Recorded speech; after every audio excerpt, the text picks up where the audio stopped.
Good morning, you guys. How are you doing today? Is the weather starting to change? How nice that it has not been raining, right?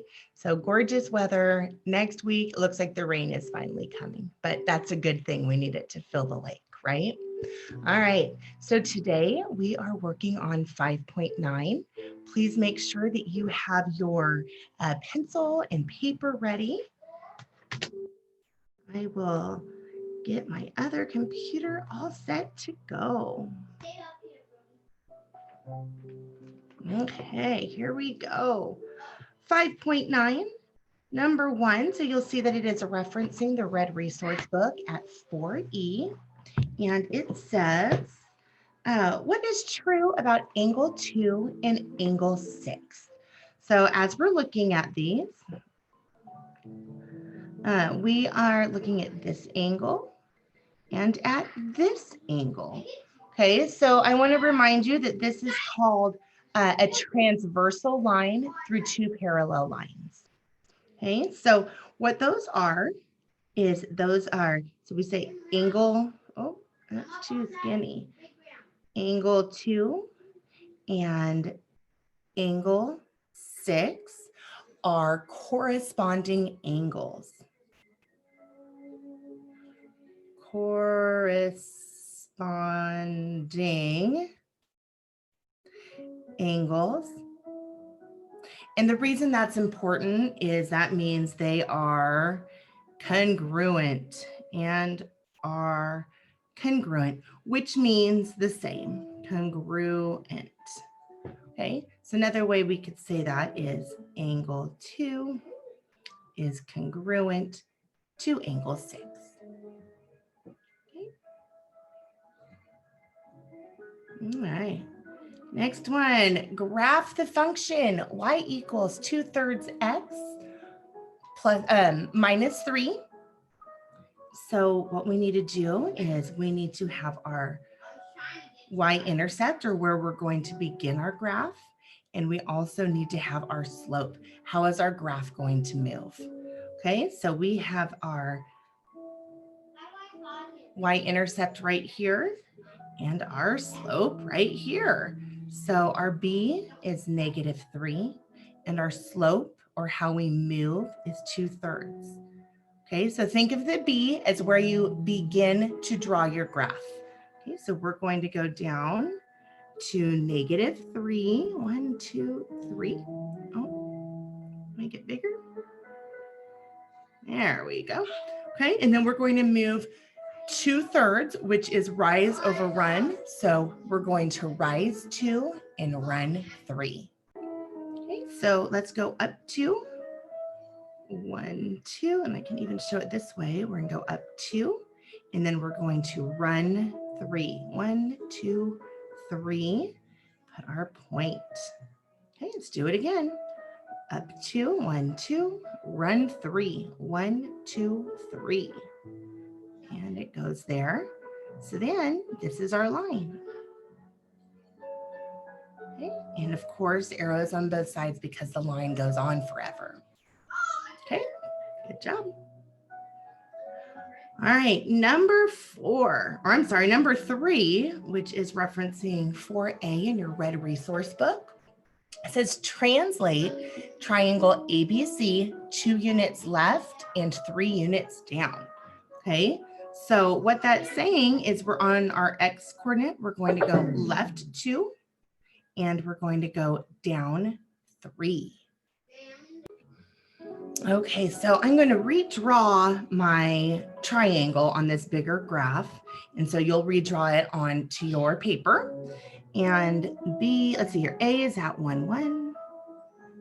Oh, there we go, 1, 1. B is at 3, 1. And C is at 3, 2. Okay, so here is our triangle. Okay, so look how easy. We are going to take our X values and go left 2 because it's a -2. So here we have 1, 2. Okay, so let's see here. This one here is A. That makes this one A1. Oh, this is probably gonna get all messy in here, isn't it? So we'll just do our A. So that's going to be A1.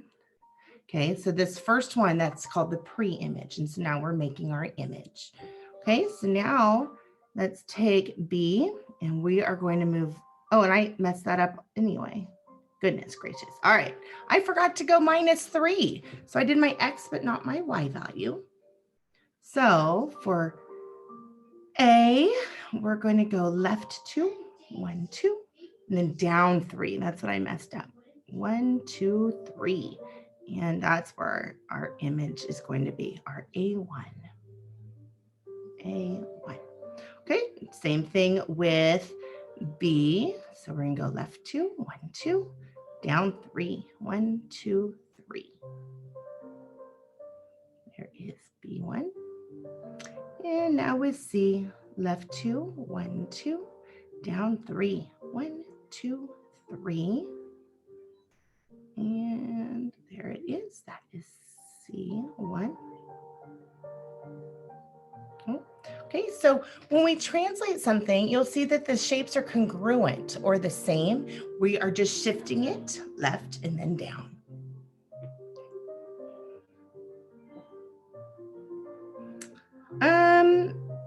I think I'll show you because this will be required for you when we do this in our, I think it's in chapter 6, but you'll have to do this as to get credit for part of your answers. So angle A, I'll just do it with angle A is all. Angle A is 1, 1, right? 1, 1. Okay, so that's right here. And so when we are translating it, you remember, I don't have much room, but we're going to go 2, 1 minus 2. That's for this one. And then Y, which is 1 minus 3. Okay, so of course we add the opposite. So then our angle A1 is -1, -2. Okay, and you can see that right here. And it goes to this point here. All right, so that's how you show the work for it. Okay. On to number 4, and this is still coming up. You have quizzed on this, so hopefully you know it. And of course, then tomorrow's classwork is going to have division. So I want to remind you, when we are multiplying exponents, what you're actually doing is you are simply adding the exponents. Okay, so that's the same as 4 to the 3 plus 4, which is 4 to the 7th. Okay, so ultimately, this is why, so we have 4 to the 3rd is 4 times 4 times 4.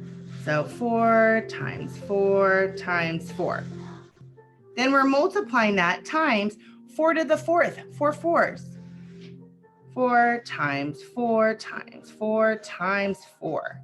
So then if you were to count those, we have 1, 2, 3, 4, 5, 6, 7. So that is 4 to the 7th. Okay. All right, and that brings us into our math work. And look at this. We've done this so many times. You should breeze through this. This says, determine which linear function has the greatest rate of change. So rate of change is our slope, or m. And for each of these, there's only 2. So easy. We've done it where there's 3 for each problem. And we're just simply going to figure out, so you'll see each problem has one that is, you need to put into slope-intercept form. And then that's for A. And then for B, you're going to find the slope by doing change in Y over the change in X. Okay, so I know I don't want my pen to be that big. All right, so for number 1A, we have 2y plus 7 equals 3x. And we need to put that into our slope-intercept form, which of course is y equals mx plus b, where m is the slope that we're looking for. Okay, so we need to solve for y. First thing we need to do is Move the 7, which will be our b, over to the other side by adding the opposite. That gives us 2y equals 3x plus -7. Now to get y by itself, I have to divide by 2. 2y is 2 times y. Opposite of multiplication is division. Whatever I do to one side of the equal side, I have to do to the other. So that leaves me with y equals 3/2 x plus -7 halves. And that gives us a slope of 3/2. Okay, so I wrote too big. For A, our slope is m equals, so 3/2. I'm going to leave that. Okay, so now for B, we need to go y minus y over x minus x. Okay, so we're going to have, that's our change in y over change in x. So we're going to go y minus y, 9 minus 3, over x minus x, 8 minus 4, which gives us 6 over 4. And if we were to simplify that, it would be 3/2. Well, which one's bigger? They both are the same. So we're going to say 3/2 is equal to 3/2. Okay, so neither's greater. They are the same slope. All right. On to number 2. All right, 2a. Now I've got a little bit more room to scribble. All right, so 2a, it's very close to y-intercept form. Okay, so I want to put it into y equals mx plus b. So I'm going to say y minus 2x equals 8. I'm going to add the opposite to both sides. Gives me y equals 2x plus 8. And of course, my slope then is 2. Okay. All right, so now for B, that was A. For B, I need to do change in y over change in x. So we're going to say y minus y, 9 minus 6, over x minus x. And that equals 3, over 6, 3 over 1. So m equals 3. B is greater since 2 is less than 3. All right. So B has a greater rate of change. Okay. Number 3. All right. Number 3, here we go for 3a. We need to do, let's see here. So we have 2y plus 5 equals 5x. And we need to solve for y. Put that into slope-intercept form. All right. So we need to move the 5. You hear my kids playing Nintendo. All right. 2y equals 5x plus -5. Now we have to divide everything by 2 to get y by itself. Now we have y equals 5/2 x plus -5/2, and that has a slope of 5/2. All right, so now for 3b, change in y over change in x. So we're going to say y minus y, 19 minus 11, over x minus x, which is 17 minus 13. 19 minus 11 is 8 over 4. Nice and neat. Slope is 2. Okay, so now we have to compare the two. We have 5/2 and we have 2. So if I were to divide 5 divided by 2, it goes in there 2.5 times. 2.5 is bigger, greater than 2. So A, there we go. A has a greater rate of change. All right, that's number 3. Let's go on to number 4. All righty, number 4. Here we go. For A, we are solving for y, so we can see our slope-intercept form and get slope. We need to get the x to the other side, and we'll do that by adding the opposite. Gives us 3y equals negative 7x plus 2. So I can look at that and I know that my slope is going to be negative. Divide both sides by 3. Y equals negative 7/3 x plus 2/3 gives me a slope of negative 7/3. All right. So we'll see for B if it's going to be positive or negative. B, we are going to do the change in y over the change in x. Okay, so I'm going to go this way. 3 minus negative 2 over negative 2 minus 1. Add the opposite. That gives us 5 over negative 3. So it is negative 5/3. So now we have to say which one is bigger, negative 7/3 or negative 5/3. Okay, so when you're looking at negative numbers, the farther away you get from 0, the smaller the number. So we want our negative numbers, the closer to 0, the larger the number. So when we're looking at this, yes, 7 is bigger than 5, but negative 7 is smaller than negative 5. So that means negative 7/3 is less than negative 5/3, or we could read it, negative 5/3 is greater than negative 7/3. Okay, so there is our answer, which means B has a greater rate of change or a steeper slope. Okey-doke. All right, on to number 5. Okay, number 5. 5A, we have 2y plus 6x equals 8. Okay, solving for y.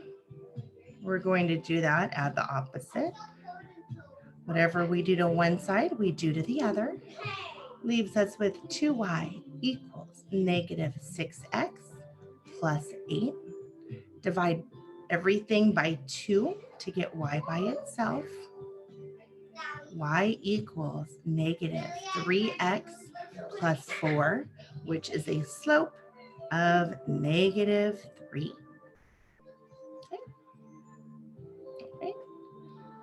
Here again, of course, we have slope equals change in y over change in x.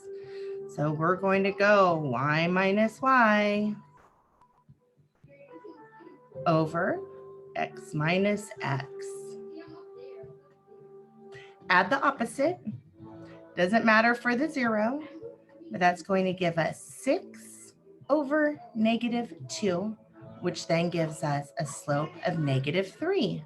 And of course, neither one is greater because negative 3 is the same as or equal to negative 3. All right. Last problem. All right.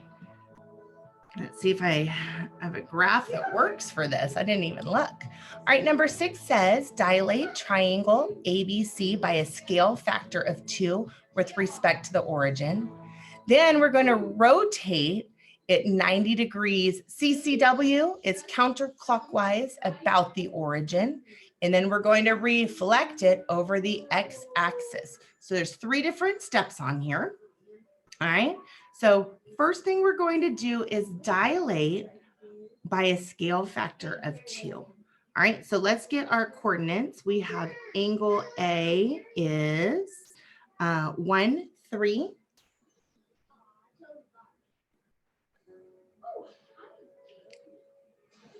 So that means we are going to multiply 1 times 2, 3 times 2. So then A1 is 2, 6.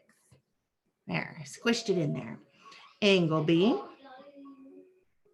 is 3, 1. 3 times 2, 1 times 2. Gives us angle B1 is 6, 2. And then we have angle C, which is at 1, 1. 1 times 2 and 1 times 2 gives us an angle C1 of 2, 2. Okay, so now let's graph that. All right, so we have E1 is going to be at 2, 6. And then 6, 2 for B, and 2, 2 for C. Okay, so draw our triangle. So I want to remind you, dilation means getting bigger or getting smaller.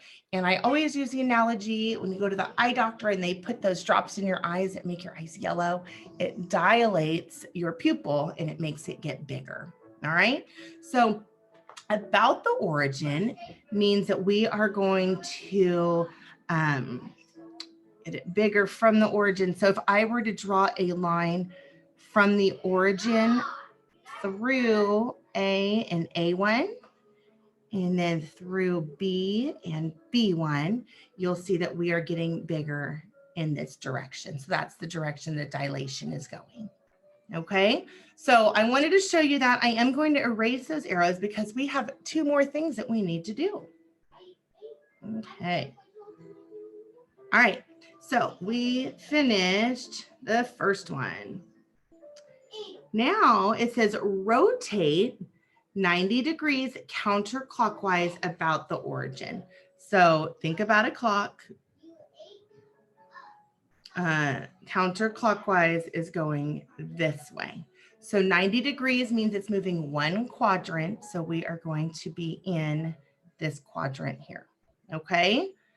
So the other thing is we need to always make sure that you are labeling your angles, because that, let's see here. You always need to label your angles, because we need to know that it is rotating correctly. Okay, so right here, this is A1. Oh, that to be black. All right, A1, B1, and C1. Okay, so then the next one's going to have 2 little hashtags. Okay, so now to rotate counterclockwise, we're really just taking this whole thing and we want it to rotate over here. So this is coming here, this flops down here, and this is going to rotate up here. Okay, so the easiest one to do first is our C. Oh, I want that to be bigger. There we go. So our C right there, and that's going to be our C2. Oh, that's big and fat. And then our A is going all the way down over here. So I need to see 2, 3, 4, 5. So this needs to go all the way over to here. Erase that scribble. And that's going to be A2. And then B goes up to here. Okay, and that is B, oops, sorry, B2, And we'll draw it here. So do you see why it's important to label your angles? Because this shows us the rotation, okay? Because those actually moved. So if you had done where B is, if you made B A, it would have been a reflection across the y-axis, okay? So we're actually going to do a reflection right now across the x-axis. Okay, so for this reflection across the x-axis, and all right, so now we are going to make it go across the x-axis, which is this one. All right, and I'm going to actually erase some of my scribbling on here so we can see a little bit better. All right, so we're going across the x-axis, and we're going to have C is now going to be negative, and then B down here, and then A over here. I'm sorry, up here. All right, so let's draw our triangle. And I want to make this a little skinnier for myself. So this one here is now A3, C3, and B3. Okay. So what I want to point out, what I did on this one to rotate, I did our dilated triangle. Okay, there'll be other problems where you're actually going to rotate the original, or the original is called the pre-image. And so that one would have been done over here. So that would have been looked like this, and then would have looked like this. And then across the x-axis, then it would have been here. So if we had done it separately, and that's if we had directions that we were going to rotate and reflect the pre-image. All right, but I did the post image, or the image is what we call that. All righty. So hope you guys are understanding the math and doing well. So I will be checking all of that next week. And then of course it is just a review, and then we will have a test on chapter 5 mid-year review. If you have siblings in high school, you know that next week is their midterm week, or their finals week. So for the end of semester. All right. Keep working hard, you guys. I miss you. I can't wait till I can be in the classroom with you again. And as you go through your day, remember who you are, remember what you stand for, and lead by example. Bye, guys.